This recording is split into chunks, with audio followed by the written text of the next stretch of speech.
आप वहां के सांसद हैं तो स्वाभाविक है केंद्र में अपने विभाग का लाभ बिहार को कैसे मिले, ये काम तो वो करते ही हैं। लेकिन आप आप जगह पर आईआईटी में अगर मेरा नाम, मेरे घर का, परिवार का किसी का नाम लिखा जाए, मुंबई आईआईटी में आ जाए रैंकिंग में, तो नहीं जाना चाहिए? नहीं ना जाना चाहिए किसी को। जहाँ सुविधा मिलेगी वहां लोग जाएंगे, ये देश में उसका हक है।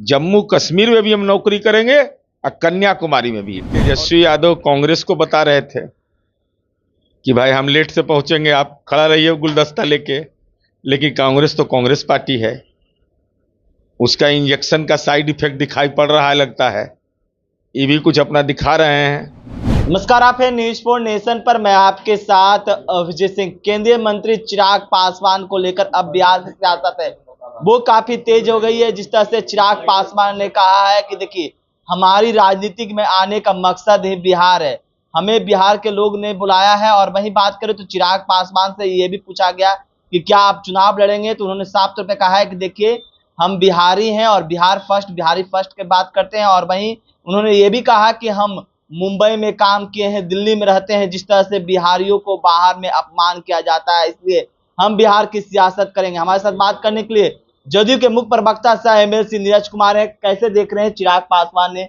जब से ये कहा है कि हम बिहार में चुनाव लड़ेंगे, बिहार की सियासत करने के लिए आए हैं, तो इसको लेकर? लोजपा आर के राष्ट्रीय अध्यक्ष बिहार से सांसद हैं और आदरणीय नरेंद्र भाई मोदी जी ने उनको देश के लिए काम करने का दायित्व दिया। युवा, खेल, संस्कृति मंत्रालय, तो युवाओं का जो विभिन्न आयाम है, खेल के क्षेत्र में हम कितना बड़ा रिकॉर्ड बना रहे हैं बिहार। गांव की गरीब बेटी भी अब स्वर्ण पदक लेके आ रही है और विभिन्न खेलों में जीत रहे हैं, अंतर्राष्ट्रीय स्टेडियम बना रहे हैं हम। तो स्वाभाविक है बिहार विकास की नई पटकथा लिख रहा है। केंद्र में मंत्री हैं तो आपका भी दायित्व बनता है, पूरे देश का दायित्व बनता है।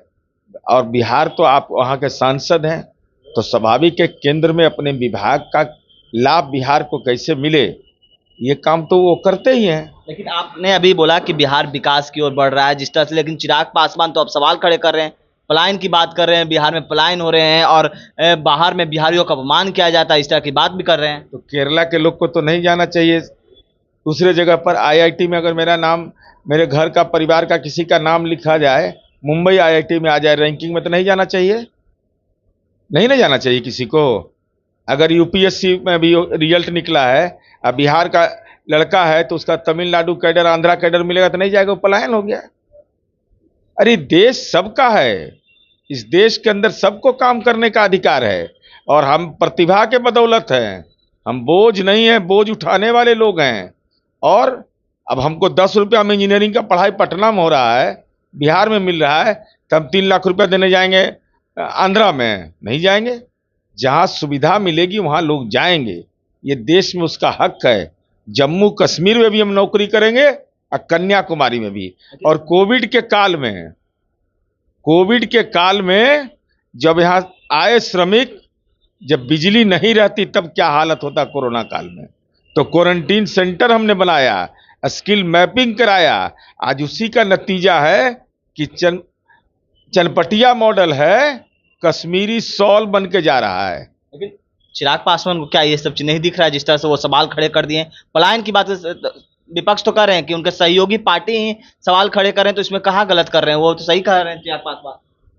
कौन सहयोग में चिराग पासवान कहाँ कह रहे हैं कि बिहार में विकास नहीं हुआ है? तो पलायन की बात कर रहे हैं। नहीं, कल तो आदरणीय प्रधानमंत्री जी के समय संकल्प है बिहार का, तो साफ साफ दिखाई पड़ा।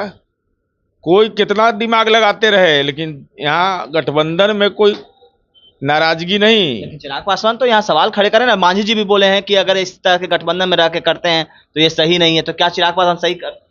अरे सबके तो गठबंधन के गार्जियन कौन है? भाई नरेंद्र भाई मोदी जी हैं, नीतीश कुमार जी हैं। तो मोदी जी किसकी चर्चा किए बिहार में? आतंकवाद के खिलाफ बिहार के विकास की चर्चा किए। तो नीतीश कुमार जी ने क्या कहा कि आपने केंद्र में से हमको सहयोग किया है, उन तमाम तथ्यों की चर्चा की और वहां सब लोग उपस्थित थे, सब लोग गंभीरता से सुन रहे थे। चिराग पासवान जिस तरह से बयान दे रहे हैं, कर रहे हैं कि बिहार की सियासत, राजनीतिक ही हम आए हैं करने के लिए, बिहार के लिए। तो अब कि 2025 में इस तरह की बात करना क्या हो गया? क्या लगता है चिराग पासवान दबाव 2025 से 30 फिर से नीतीश, ये तय है एकदम, कहीं कोई संशय की स्थिति नहीं है। महागठबंधन की कल बैठक हुई जिसमें तेजस्वी 1.5 घंटे लेट पहुंचे सदाकत आश्रम। 1 बजे से बैठक थी, पहुंचे 2:30 बजे और 1 बजे ही वो अपने आवास से ही निकले। क्या मैसेज देना चाह रहे हैं? अब हम नहीं जानते कि कितना लेट पहुंचे, लेकिन हमको लगता है कि तेजस्वी यादव कांग्रेस को बता रहे थे कि भाई हम लेट से पहुंचेंगे, आप खड़ा रहिए गुलदस्ता लेके। लेकिन कांग्रेस तो कांग्रेस पार्टी है, उसका इंजेक्शन का साइड इफेक्ट दिखाई पड़ रहा है लगता है। ये भी कुछ अपना दिखा रहे हैं, क्योंकि अब तक की परंपरा रही थी कि कांग्रेस लालू जी के दरबार में दंडवत होता था, इस बार राहुल जी के दरबार में दंडवत इनको होना पड़ रहा। तो स्वाभाविक है, सहमत का खेल चल रहा है।